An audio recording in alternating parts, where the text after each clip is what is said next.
என்கிட்ட சொல்லிட்டு இருக்கியா? அடி வாங்கி சாவாத.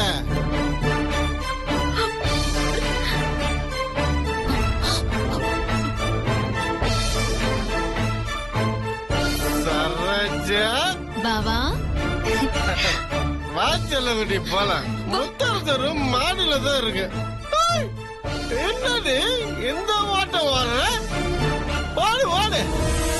சரோஜா பாவ நல்லா பிடிச்சுமா.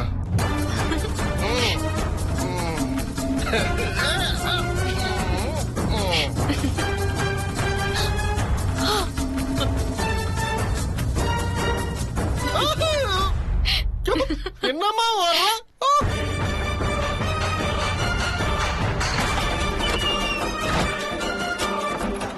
நீ கதை சாத்திட்டா நாங்க திருப்பி போயிடுவோமா? நீ ஓட்ட இல்லைங்க.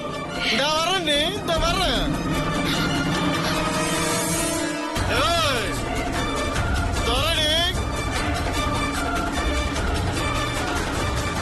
திறக்க மாட்டேன். இரு கொஞ்சம் இரு.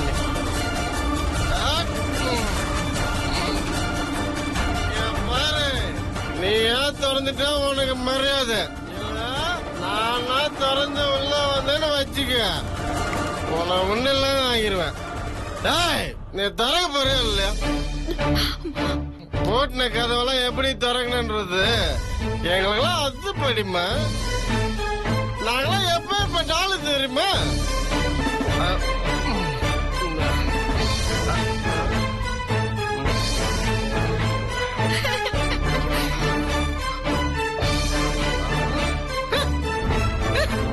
நம்மளும் ஒரு ஆயுதம் தான். நமக்கு ஒரு ஆயுதமா?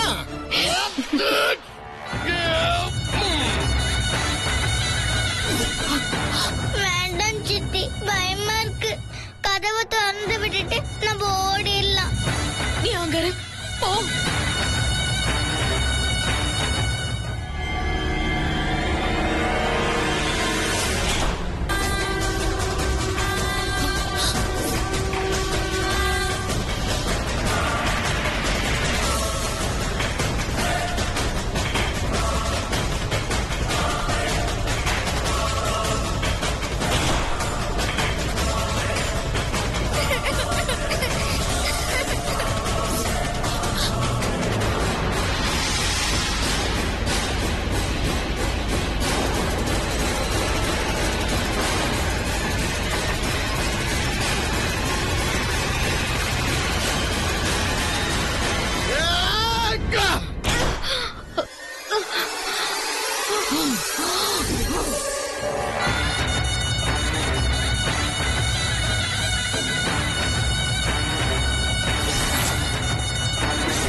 என்னடி சீட் போடுறீங்களா?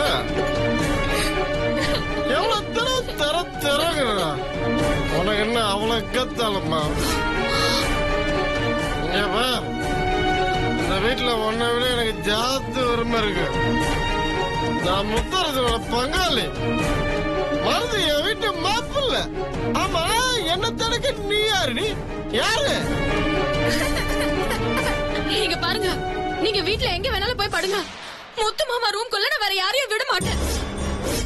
அவரை தவிர வேற யாரும் இந்த ரூம் குள்ள வரக்கூடாது. வரக்கூடாதா?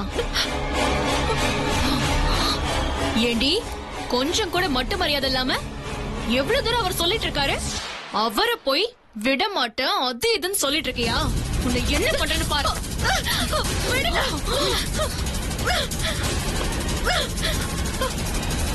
விடுங்க. விடுங்க. விடுங்கன்றல. விடுங்க.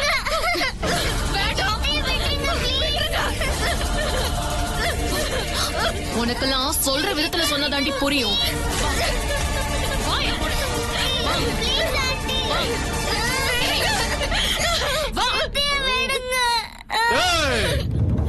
என்னது அண்ணாத கழுத,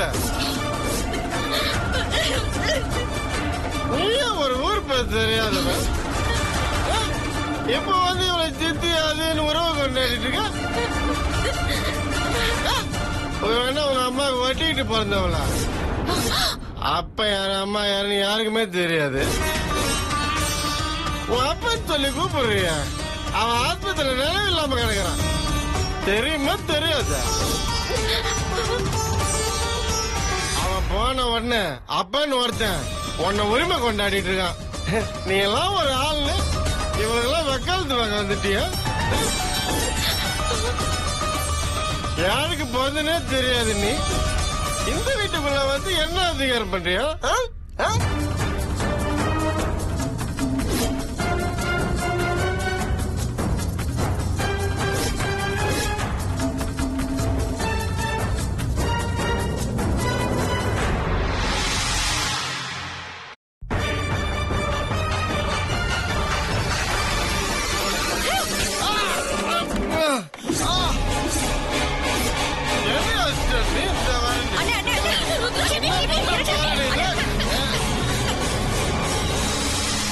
இங்க பாரு வெண்ணிலா, கிறுக்குத்தனமா எதுவும் பண்ணாத.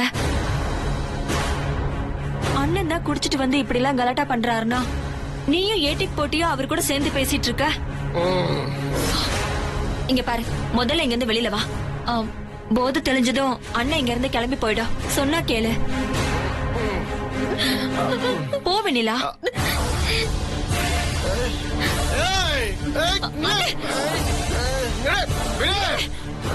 உன்னால கேட்டே ஆகணும். ஏங்கனால என்ன அடிப்பாரு அந்த அண்ணாத கழுது? விட மாட்டேன். இங்க பாருங்க, தேவையில்லாம ஆர்ப்பாட்டம் பண்ணாதீங்க. பேசாம போய் படுத்து தூங்குங்க.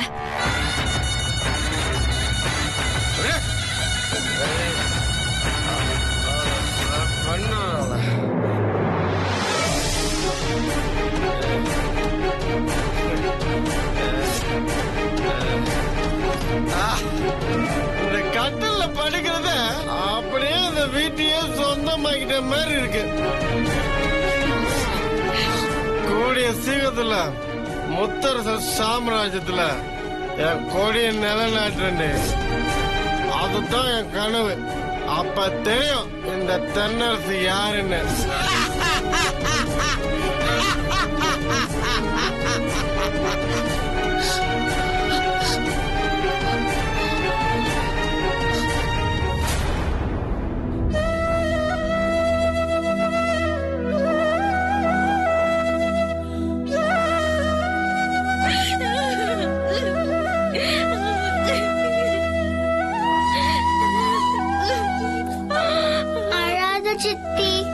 அங்க பாத்தியா அந்த தென்னரசு?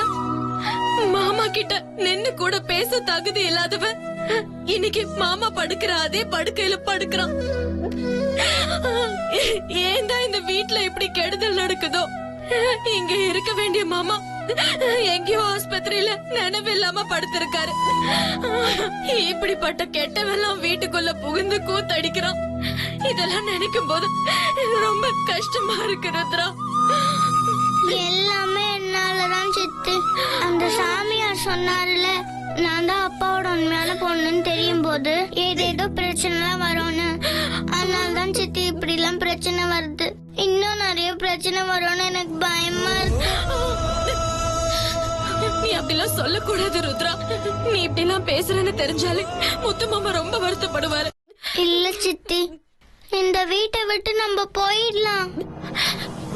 இங்க பாரு ருத்ரா, இந்த வீட்டுக்குள்ள மாமா திரும்பி வரணும்னு நினைக்கிறதே நாம 2 பேர் மட்டும்தான். மத்த எல்லாரும் மாமாவுக்கு ஏதாவது கெடுதல் நடந்தா போதும் எப்படா சொத்து அபகரிக்கலான்னு பாக்குறாங்க. அப்படி இருக்கிறவங்க கிட்ட இந்த வீட்டை விட்டு போறது எவ்வளவு ஆபத்து நீயே நல்லா யோசிச்சு பாரு. நான் உனக்கு ஒரு கதை சொல்றேன் கேளு. ஒரு காட்டுல ஒரு மரம் இருந்துச்சு. அதுல நிறைய பறவைங்க கூடு கட்டி சந்தோஷமா இருந்துச்சு. ஒரு நாள் திடீர்னு அந்த மரம் பட்டு போச்சு. எல்லா பறவைகளும் அந்த மரத்தை விட்டு போயிடுச்சு. ஆனா அங்க ஒரே ஒரு கிளி மட்டும் அந்த மரம் தழைக்குங்கிற நம்பிக்கையோட அதே மரத்துல தங்குச்சு. இத பார்த்து மனசரங்கின கடவுள் அந்த மரத்தை திரும்ப தழைக்க வச்சாராம். அந்த மாதிரிதான் நம்ம நம்பிக்கையா இருந்தா கண்டிப்பா மாமா விஷயத்துல நல்லது நடக்கும் ருத்ரா. அவர் தான் திரும்ப வந்து இந்த வீட்டை ஆளணும். அதை விட்டுட்டு தேலும் புராணம் இருக்கிறதுக்கு வீட்டை அதுங்களுக்கு நாம விட்டு வைக்கலாமா? நீயே சொல்லு. வீடுங்கிறது அங்க இருக்கிற மனுஷங்களால அவங்களோட அன்பால தான் வீடா மாறணும். இல்லனா அது வெறும் கூடாரமா தான் இருக்கும். அதனால நாம இங்க இருந்தே ஆகணும் ருத்ரா. புரியுதா உனக்கு? சரி சித்தி, நீ என்னென்னமோ சொல்ற, அதெல்லாம் எனக்கு புரியல. ஆனா நம்ம கண்டிப்பா இங்க இருக்கணும்னு மட்டும் புரியுது. நீ சொன்னா சரிதான் சித்தி. சரி வா படுத்துக்கோ வா.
இந்த உலகத்துல நடக்கிற எதுவுமே எனக்கு தெரியாம போயிருக்கலாமே. உயிரோட இருக்கிற வரைக்கும் நான் எந்த சந்தோஷத்தையும் அனுபவிக்கல. வேற வேற வகையில எனக்கு கஷ்டம் மட்டும்தான் பரிசா கிடைச்சிருந்தது. அந்த குடும்பம் இனிமேலாவது சந்தோஷமா இருக்கட்டும், அதை நான் கண்ணால பாக்கணும்னு தான் நான் உன்னை வேண்டி விரும்பி கேட்டு தவம் இருந்து ஆன்மாவா வெளியில வந்தேன். ஆனா நான் சந்தோஷமா இருக்கிற மாதிரி எதுவுமே நடக்கலையே. கண்ணுக்கு எதிரில் துரோகத்தையும் நயவஞ்சகத்தையும் மட்டும்தான் பாத்துட்டு இருக்கேன். இப்படி எந்த சக்தியும் இல்லாம என்ன கட்டி போட்டு வச்சிருக்கியே. இதையெல்லாம் பார்க்க வச்சு இன்னும் என்ன கொடுமைப்படுத்துற. இதையெல்லாம் பார்த்து பார்த்து தினமும் நான் அழுதுகிட்டு இருக்கேன். தயவு செஞ்சு என்ன மீட்டெடுத்துரு. எனக்கு வேண்டாம், எனக்கு இந்த ஆன்மா வேண்டாம், எனக்கு இந்த உலகமே வேண்டாம். நான் போயிடுறேன். தயவு செஞ்சு என்ன கூப்பிட்டுக்க, என்ன கூப்பிட்டுக்க. நான் இறந்து இத்தனை வருஷம் கழிச்சு என் மேல அசிங்கமா அபாண்டமா இப்படி ஒரு பழிய போட்டிருக்காங்க. இதையெல்லாம் வேடிக்கை பார்த்துக்கிட்டு என்ன நெருக்கடியா நிக்க வச்சிருக்கியே. ஒரு ஆன்மாவா நான் உலவி என்ன பிரயோஜனம்? என் பொண்ணையும் புருஷனையும் வெண்ணிலாவையும் இந்த குளத்துல நான் பார்க்க வேண்டாம். அவங்களுக்கு உதவ முடியாது இந்த ஆன்மா எனக்கு வேண்டாம். எப்ப என்னால உதவ முடியாம போயிடுச்சோ அதே மாதிரி இங்க நடக்கிற எந்த கொடுமையையும் என் கண்ணால பார்க்க முடியாம பண்ணிடு. தயவு செஞ்சு தயவு செஞ்சு உன்னை கேட்ச கேக்குறேன். எனக்கு இந்த உலகமே வேண்டாம், வேண்டாம்.